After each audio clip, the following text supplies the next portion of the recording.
하나님의 말씀은 마가복음 5장 25절에서 34절까지 말씀입니다. 마가복음 5장 25절에서 34절까지 제가 가지고 있는 성경은 신약 성경 60페이지 마가복음 5장 25절에서 34절 우리 같이 한 목소리로 천천히 합독하겠습니다. 12해를 혈루증으로 알아온 한 여자가 있어 많은 의사에게 많은 괴로움을 받았고 가진 것도 다 허비하였을 때 아무 효염이 없고 도리어 더 중하여졌던 차에 예수의 소문을 듣고 무리 가운데 끼어 뒤로 와서 그의 옷에 손을 대니 이는 내가 그의 옷에만 손을 대어도 구원을 받으리라 생각함일러라. 이에 그의 혈루 근원이 곧 마름에 병이 나은 줄을 몸에 깨달으니라. 예수께서 그 능력이 자기에게서 나간 줄을 곧 스스로 아시고 무리 가운데서 돌이켜 말씀하시되 누가 내 옷에 손을 대었느냐 하시니 제자들이 여짜오되 무리가 애워싸 미는 것을 보시며 누가 내게 손을 대었느냐 물으시나이까 하되 예수께서 이 일 행한 여자를 보려고 둘러보시니 여자가 자기에게 이루어진 일을 알고 두려워하여 떨며 와서 그 앞에 엎드려 모든 사실을 여쭈니 예수께서 이르시되 딸아 내 믿음이 너를 구원하였으니 평안히 가라 내 병에서 놓여 건강할지어다. 아멘. 저명한 사회학자이고 빌 클린턴 전 미국 대통령의 영적 멘토로 유명한 토니 캄벌로 목사님의 일화 가운데 이런 일화가 전해지고 있습니다. 오늘 한 여인이 목사님에게 찾아와서 이렇게 기도 요청을 했습니다. 목사님, 제 남편이 암에 걸려서 죽을 위기에 처해 있습니다. 병이 낫기를 위해서 기도해 주세요. 목사님은 남편이 이제 암 말기이고 죽을 위기에 처해 있다는 이 여자 성도님의 이야기를 듣고 기도합니다. 하나님께서 이 사람을 치유해 주시고 이 가정이 회복하게 해달라고 담대하게 선포하고 기도했습니다. 근데 일주일 뒤에 그 여인이 목사님에게 전화를 했습니다. 목사님, 저희 남편을 위해서 기도해 주셨죠. 여인은 계속해서 목사님에게 이야기합니다. 그런데 저희 남편이 하늘나라로 갔습니다.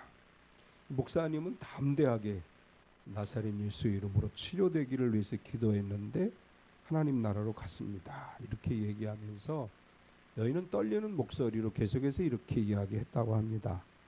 제 남편은 그동안에 암에 걸리고 분노에 차 있었습니다. 하나님을 저주하기도 했고 하나님이 없다고 이야기도 하고 가족들이 찾아와도 상처 주는 말만 하고 그리고 사람들에게 등을 돌리고 매일매일의 삶이 정말 고통스러운 삶이었습니다. 그런데 신기하게도 목사님이 기도해 주신 그날부터 남편의 행동이 달라졌습니다. 병세는 점점 더 악화되는데 남편의 마음이 평화와 기쁨이 찾아왔습니다. 남편이 세상을 떠나기 3일 전부터 우리 가족은 가장 행복했습니다. 남편이 고통 중에서도 함께 찬양하고 웃고 말씀을 읽고 기도하고 그러던 중에 하나님 나라로 갔습니다. 남편의 병이 치료되지는 못했지만 영혼이 치유를 받아 하나님 품에 안겼습니다. 이렇게 여인이 간증을 하더랍니다. 우리 기도에서 육체의 질병이 치유되는 것도 중요하지만 더 중요한 건 영혼이 치유되는 거죠. 우리의 영혼이 치유되고 영혼이 구원을 받을 수 있다면 그것이 가장 큰 축복이라고 생각합니다. 우리 몸은 병들고 약하게 돼 있지요. 나이가 들면 몸이 늙어가는 건 당연한 거죠. 그리고 이 몸이 늙어가면서 나타나는 연약함은 당연한 거예요. 나이가 먹었는데 젊은이 때처럼 건강할 것이다. 그렇게 기대하는 거는 좀 과한 거지요. 나이가 들면 어쩔 수 없는 거예요. 아까도 내가 밥 먹을 때 얘기했는데 어제 식당에서 이렇게 내가 이제 교회에서 밥 먹을 일이 있으면 담소에 가가지고 꼭 이제 육개장을 먹어요. 근데 뜨거우니까 이렇게 밥그릇에 밥을 넣고 밥그릇에 떠가지고 이렇게 이제 먹는데 요즘 제가 잘 떨어뜨려요. 밥이 있는 채로 떨어뜨리는 거예요. 바닥에 떨어지고 내 구두에 떨어지고 얼마나 창피해요. 막 이제 휴지로 막 주워 담고 안 그런 척하고 먹고 나왔어요. 그냥 이거 자꾸 오늘도 밥 먹다가 내 떨어뜨릴까봐. 그 나이가 들면 어쩔 수 없는 거예요.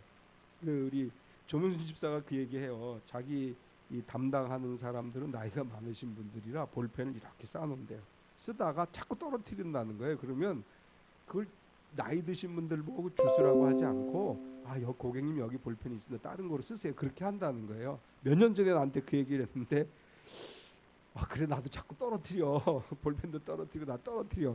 나이 먹으면 그렇게 되는 거예요. 그러니까 우리가 나이 먹었는데 마음은 40대 같은데 몸은 60대 인정하시고 몸은 70대 권사님 70대 인정하셔야 돼요. 이제 우리 병 권사님 올해 70대 되셨는데 인정해야 되는 거예요. 인정이 잘 안 돼요. 난 인정했어요. 나는 인정했어. 몸은 우리가 약해져요. 그런데 영혼은 건강해야 돼요. 몸은 약해져도 영혼은 건강한 삶을 살아가는 거, 이게 하나님이 주신 은혜입니다. 현대인의 삶은 지칠 대로 지친 삶이죠. 너무 피곤해요. 유치원 애들도 피곤하고 초등학생도 피곤하고 중고등학생도 피곤하고 신앙생활 하는데도 여전히 피곤해요. 일주일 내 피곤에 찌들어 있다가 주일날은 좀 쉬고 싶은데 또 안식일이라고 주일이라고 교회 오라고 그래서 와서 예배를 드리고 다 피곤에 지쳐 있는 것이 현대인의 모습입니다. 이런 지쳐 있는 영혼들에게 주님이 오셔서 치유의 광선을 발하셔서 우리에게 새 힘을 주실 줄 믿습니다. 우리 피곤한 거 믿음이 없는 게 아니에요. 피곤한 거 믿음이 없어서 그런 게 아니에요. 우리 육체가 약하기 때문에 그런 거예요. 우리 서로 인정하면서 그런 가운데서도 하나님이 주시는 은혜를 간구하고 하나님이 주시는 평안을 누리는 삶이 행복한 삶인 줄 믿습니다. 지난주에는 거라사인의 지방에서 군대 귀신 들린 사람을 고쳐주신 이야기를 했습니다. 오늘 이야기는 이제 거라사인의 지방에서 다시 배 타고 건너오셔서 마을에 내려오셨는데 회당장 야이로가 예수님에게 와서 내 딸이 병들어 죽어가고 있습니다. 내 집에 오셔서 내 딸을 기도해 주세요. 이렇게 요청했고 예수님은 야이로의 요청에 따라서 야이로의 집에 가던 중에 오늘 말씀의 사건이 이제 발생하게 됩니다. 오늘 말씀의 사건의 이야기는 우리가 잘 알죠. 한 여인이 12해를 혈루증으로 앓다가 예수님의 옷자락을 만짐에 고침을 받았다. 예수님은 그 여인에게 내 믿음이 너를 구원하였다. 이렇게 말씀했습니다. 오늘 이 말씀을 가지고 은혜를 나누려고 하는데 오늘 말씀은 여인에게 있어서 절망, 희망, 구원 이렇게 세 단계로 이루어져요. 먼저 첫 번째로 절망을 보게 되는데 12해를 혈루증을 앓았습니다. 거라사인의 지방에서 군대 귀신 들린 사람을 고치긴 했는데 2,000마리나 되는 돼지떼 귀신들이 들어가서 바다로 내리달아 몰사했다. 그렇게 기록을 했습니다. 돼지 주인들은 열받았겠죠. 그래서 예수님 보고 우리 마을에서 떠나주세요. 이렇게 요청을 하고 거라사인의 지방에서 배를 타고 떠나서 맞은편 마을로 갔다. 이 맞은편 마을은 가버나움을 의미하는 것으로 일반적으로 해석을 합니다. 가버나움에 도착했을 때 회당장 야이로가 자기 딸이 병들어 죽게 됐으니 오셔서 내 딸을 살려달라 이렇게 요청하고 예수님께서 그 야이로의 집에 가던 중에 이제 여인을 만나게 됩니다. 이 사건은 마태, 마가, 누가복음에 다 기록되어져 있습니다. 공관복음에 다 기록되어진 사건인데 12해 혈루증으로 고생했던 이 여인은 12년 동안 이 병으로 인해서 괴로움을 받았다. 성경은 이렇게 기록을 합니다. 25절 26절을 보면 열대를 혈루증으로 알아온 한 여자가 있어 많은 의사에게 많은 괴로움을 받았고 가진 것도 다 허비하였으되 아무 효용이 없고 도리어 더 중하여졌던 차에, 혈루증이라는 것은 우리가 잘 알죠. 하혈을 하는 병을 얘기합니다. 정상적인 생리가 아니고 계속해서 하혈을 하기 때문에 이것은 굉장히 몸과 마음이 지치는 이제 그런 질병이고, 현대는 의학이 많이 발달해서 이렇게 계속해서 하혈을 할 때 원인이 무엇인가를 찾고 그 원인에 맞는 치료를 해서 어느 정도 치료가 가능하지만, 이 시대에는 의사가 이것을 치료하기 쉽지 않은 병이었고, 혈루증으로 인해서 고통받던 이 여인은 그 자체만으로도 힘들었지만 유대인들의 율법에 의하면 이 피를 흘리는 사람은 부정하다라고 규정을 하고 있기 때문에 성전 예배에 참여할 수도 없고 모임에, 유대인들의 모임에 갈 수도 없고, 또 계속해서 하혈을 할 경우에는 유대인들의 사고방식에는 죄인이라고 하는 인식이 있습니다. 이 여인은 12해 동안 피를 흘렸기 때문에 육체적으로도 힘들지만 정신적인 스트레스도 엄청난 거예요. 계속해서 주변에서 이 여인을 향해서 손가락질을 하고 또 신앙생활도 온전히 할 수 없고, 이 여인은 그렇기 때문에 어떻게 해서든지 고침을 받고 싶었지만 의사들을 찾아가 봐야 고침을 받지 못했다. 이 당시 의술은 이런 병을 치료할 만한 그런 의술이 발달되어 있지 않았습니다. 많은 의사들을 찾아가지만 의사들은 이 여인을 임상실험 대상 정도로만 여겼을 거예요. 이런 경우에는 어떻게 해야 되는지 실험을 했을 것이고, 그러다가 보니까 치료는 고사하고 고통만 당했다. 이렇게 성경은 기록을 합니다. 하혈이라고 하는 것은 여인의 은밀한 부위인데 의사들에게 고침을 받기 위해 찾아갔을 때 수치심을 느끼기도 했을 것이고 많은 괴로움을 받았다. 이렇게 기록을 해요. 많은 괴로움을 받았다. 그리고 또 뭐라고 얘기했느냐? 가진 것도 다 허비했습니다. 다 날렸어요. 26절에 많은 의사에게 많은 괴로움을 받았고 가진 것도 다 허비하였을 때 아무 효임이 없고 도리어 더 중하여졌던 차에, 여인은 이 기록만으로 볼 때 처음엔 상당히 부유했던 것 같아요. 그 시대에 의사를 찾아간다는 것은 돈이 많아야 가능한 일입니다. 치료비가 많이 들어가 12년 동안이나 치료를 받아야 됐기 때문에 많은 의사들을 찾아다니기 때문에 많은 돈을 쓸 수밖에 없었습니다. 우리나라가 살기 좋은 나라인 것 중에 하나가 건강보험 제도죠.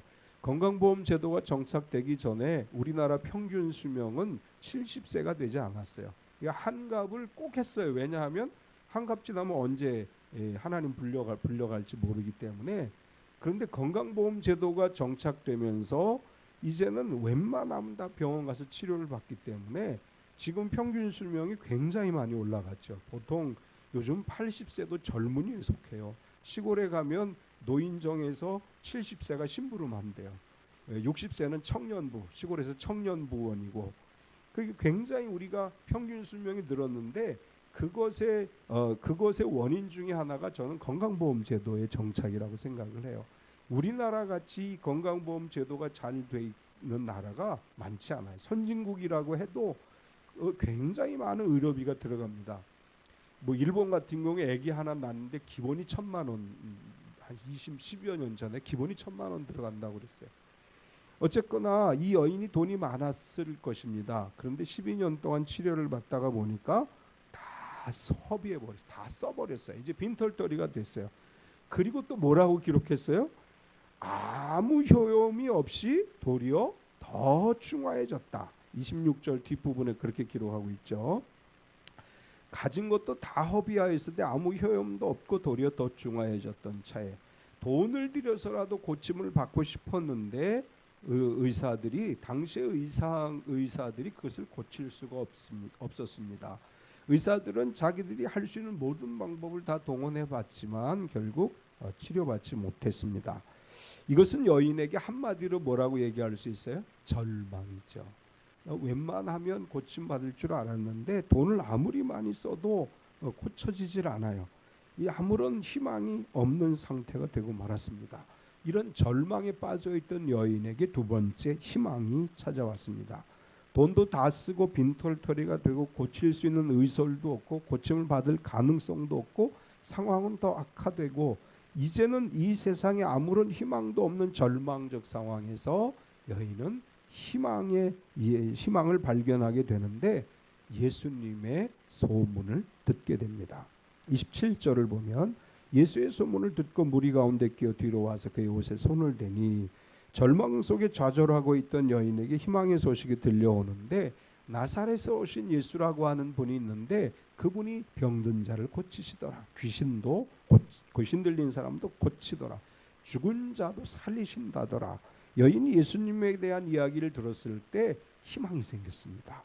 세상적인 방법으로는 할 수 없다는 것을 깨달았을 때 희망의 소식이 들려오는 거예요.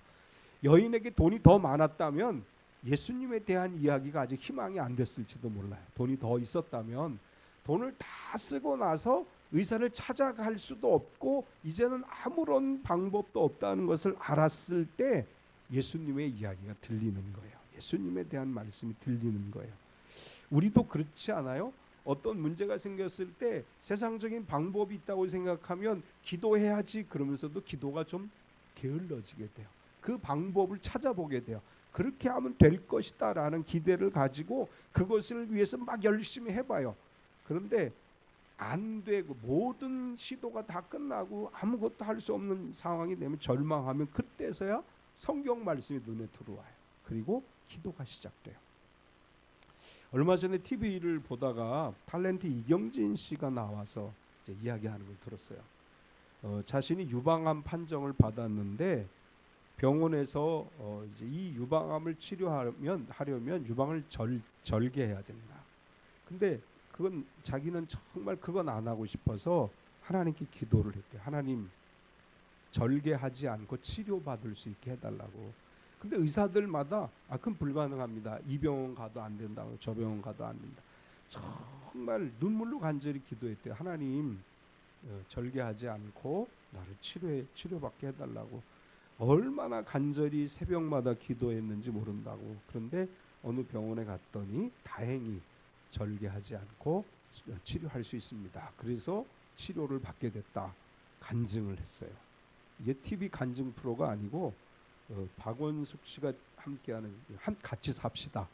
그 프로에 나와서 얘기한 거예요. 권사님 보신 것 같아요. 고개 끄덕끄덕 하시는 거 보니까.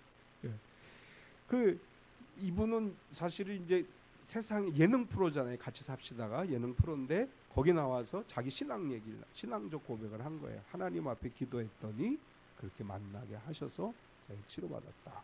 근데 치료 과정도 굉장히 많은 어려움이 있었다는 이야기를 이제 계속 해요. 머리가 다 빠지고 그때 막 연속극을 촬영하고 있던 상황이었었는데 막 이런 아픔들을 이야기하면서 그런 가운데서도 자기가 견딜 수 있었던 것이 예수님을 향한 기도였다, 믿음이었다. 이제 이런 이야기들을 합니다. 세상적인 방법이 없을 때 여인에게 희망의 소식이 들려왔습니다. 우리에게 예수 그리스도는 희망이십니다. 우리 찬빛교회는 희망을 노래하는 교회죠. 우리 스타렉스에는 아직도 써져 있어요. 희망을 노래하는 찬빛교회. 우리에게는 예수 그리스도가 희망이십니다. 그 희망의 소식을 듣고 믿음으로 예수님의 옷을 만졌습니다. 27절과 28절을 보면 예수의 소문을 듣고 무리 가운데 끼어 뒤로 와서 그의 옷에 손을 대니 이는 내가 그의 옷에만 손을 대어도 구원을 받으리라 생각함일러라. 희망의 소식을 듣고 나서 이 여인의 마음에 간절한 소원이 생겼어요. 예수님에게 가서 그분의 옷자락만 만져도 내가 고침받을 수 있을 것 같다.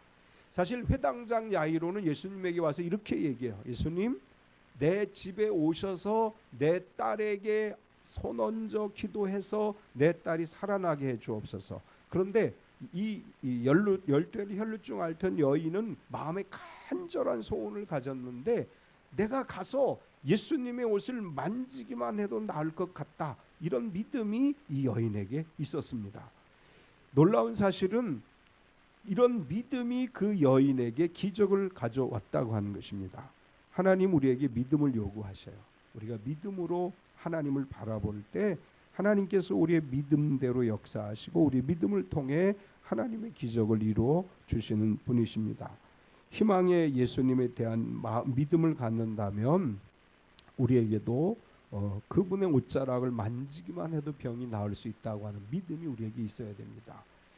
제가 아주 30대 목회 30대 초반에 신유에 대한 이제 그 공부를 했어요. 신유에 대한 공부를 하는데 거기에 한 파트에 그런 얘기가 나와요. 어느 여인이 이제 암에 걸리는 거예요. 병석에 누워서 이 여인의 이야기를 듣게 됐어요. 근데 이제 찰스 프란시스 헌터 부부라고 하는 신유 사역자 부부가 있었는데 이 부부의 이야기를 듣고 이 암에 걸려서 병석에 누워있던 여인이 기도하던 중에 그 찰스 프란시스 헌터 목사님 그 부부의 옷에 손을 대면, 손을 만지면 내가 나을 수 있을 것 같다. 그런 믿음이 생겼다는 거예요. 그래서 전화를 해서 내가 지금 암으로 이 침상에서 일어날 수 없는데 죄송하지만 와주실 수 없느냐고. 그래서 방문을 했는데 옷을 만지는 순간 암에서 치료되는 역사가 일어났다. 이제 그분이 세미나를 하면서 우리에게 그런 이야기를 들려줬어요. 우리가 어떤 믿음을 갖느냐 하는 게 중요합니다. 옷자락만 만져도 나을 수 있다고 믿는 사람들은 그런 역사가 일어납니다. 바울 사도가 손수건의 안수에 줘서 그걸 가지고 가서 얹었을, 다른 사람들이 가지고 가서 얹었을 때 그것만 가지고도 병자가 치유되는 역사가 일어났고, 또한 사도들이 지나갈 때 침상을 그림자만 덮여도 나을 것이라고 믿고 길가에 놓았을 때 고침받는 역사가 일어났습니다. 우리 참빛교회 모든 가족들이 이 믿음을 갖고 살아가시기를 축원합니다. 그렇게 믿음을 가졌더니 즉시 구원을 받았습니다. 29절에 이에 그의 혈루 근원이 곧 마름에 병이 나은 줄을 몸이 깨달으니라. 믿음은 듣는 데서 시작되어지고 복음을 듣고 마음에 희망을 품고 기대를 갖고 그리고 믿음을 가지고 그 다음에 행동해야 되죠. 생각만 가지고는 아무 역사도 일어나지 않아요. 생각한 것을 행동으로 옮길 때 기적은 일어납니다. 희망의 복음을 듣고 마음으로 믿고 소원하고 그리고 믿는 바를 행동으로 옮길 때 하나님의 역사는 반드시 일어납니다. 이 여인이 내가 예수님 옷을 만지면 나을 것 같아. 그리고 가만히 집에서 예수님 우리 집에 들어오시기까지 기다린 게 아니고 찾아간 거예요. 그리고 예수님의 옷을 만지는 순간 하혈이 멈추는 역사가 일어났습니다. 믿음을 행동으로 옮겨서 하나님의 기적을 경험합시다. 기도하면 역사가 일어남을 믿습니다. 근데 기도해야죠. 기도하면 역사가 일어남을 믿습니다. 그리고 기도 안 하면 역사가 안 일어나는 거예요. 기도하면 역사가 일어날 줄 믿습니다. 그리고 기도합시다. 하나님께서 우리의 믿음의 기도 속에 기적을 행하실 줄 믿습니다. 세 번째, 구원입니다. 희망의 복된 소식을 들었고 소망을 품고 예수님에게 나아가서 옷자락을 만지자 고침받는 역사가 일어났습니다. 그 여인이 고침받은 이 사건 속에서 마지막 예수님의 구원 선포가 있죠. 이 과정을 보면 예수님께서 능력이 나가신 것을 아셨어요. 30절에 예수께서 그 능력이 자기에게서 나간 줄을 곧 스스로 아시고 무리 가운데서 돌이켜 말씀하시되 누가 내 옷에 손을 대었느냐 하시니, 여인은 아무도 모르게 다가와서 살짝 만지기만 해도 고침을 받을 것이라고 생각하고 만졌는데 예수님 그걸 하신 거예요.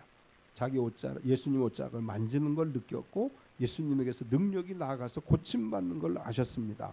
많은 사람들이 주변에 몰려드는 상황이었는데 예수님은 하나님이시기 때문에 그런 상황 속에서도 그것을 아셨고, 그리고 예수님은 여인을 보려고 둘러보셨습니다. 31절 33절 제자들이 여짜오되 무리가 에워싸 미는 것을 보시면 누가 내게 손을 대었느냐 물으시나이까 하되 예수께서 이 일 행한 여자를 보려고 둘러보시니 여자가 자기에게 이루어진 일을 알고 두려워하여 떨며 와서 그 앞에 엎드려 모든 사실을 여쭈니, 누가 내 옷을 만졌다. 제자들이 기가 막히죠. 사람들이 막 예수님 주변에 있고 예수님 가까이 오려고 막 밀치는 상황이에요. 그러니까 예수님의 옷에 손이 닿는 건 너무나 흔한 일이었었어요.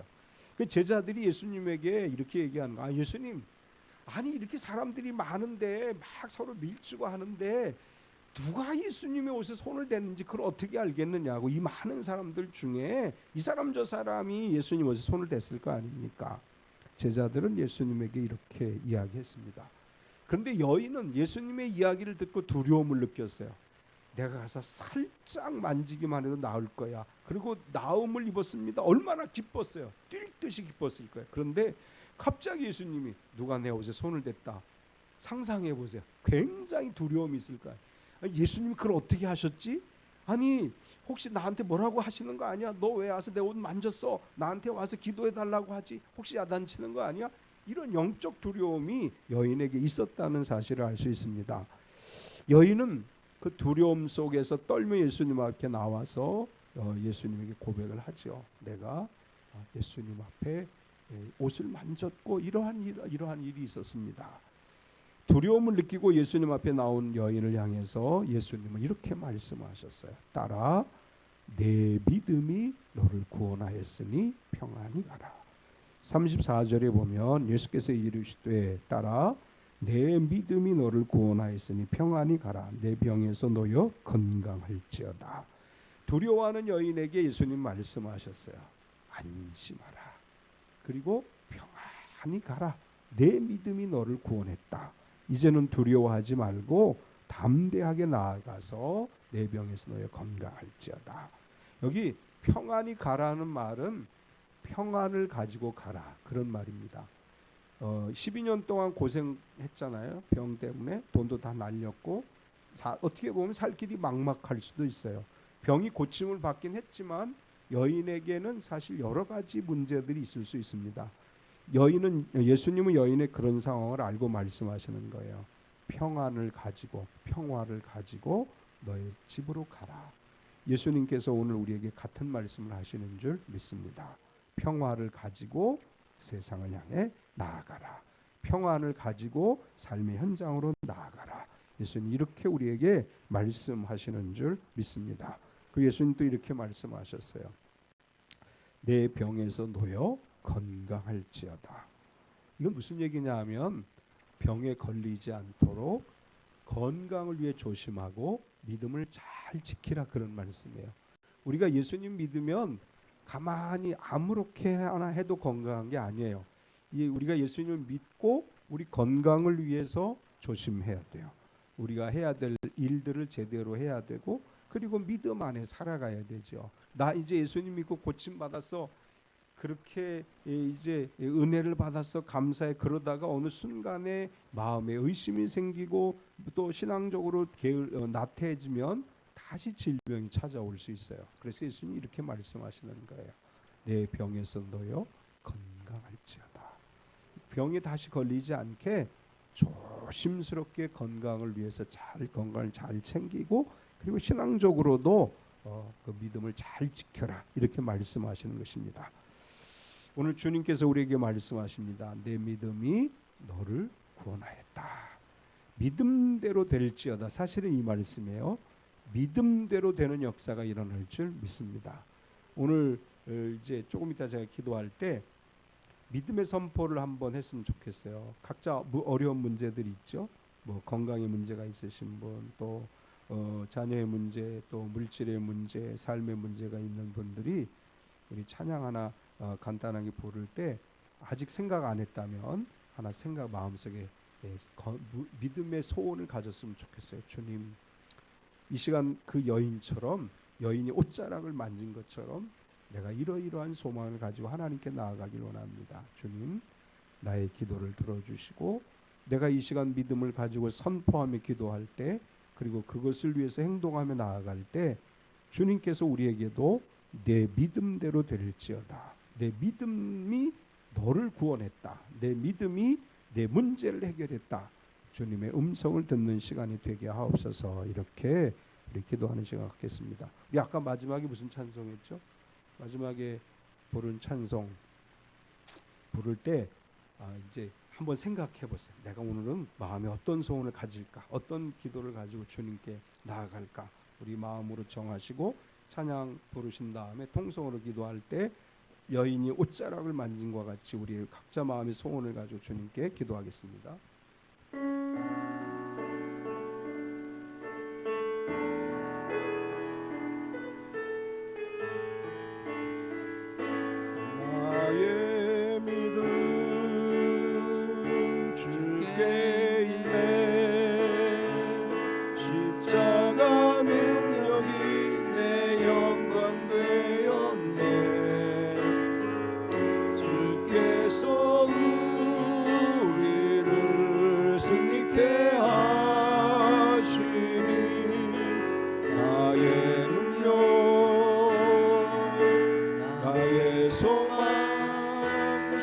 있네. 나의 믿음 주께 있네.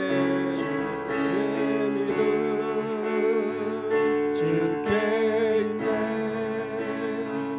십자가 능력이 내 영광 되었네. 주께서 우리를 승리케 하시니 나의 능력 나의 소망 주께. 우리 다시 한번 고백합니다. 나의 믿음 주께 있네. 나의 믿음 주께 있네.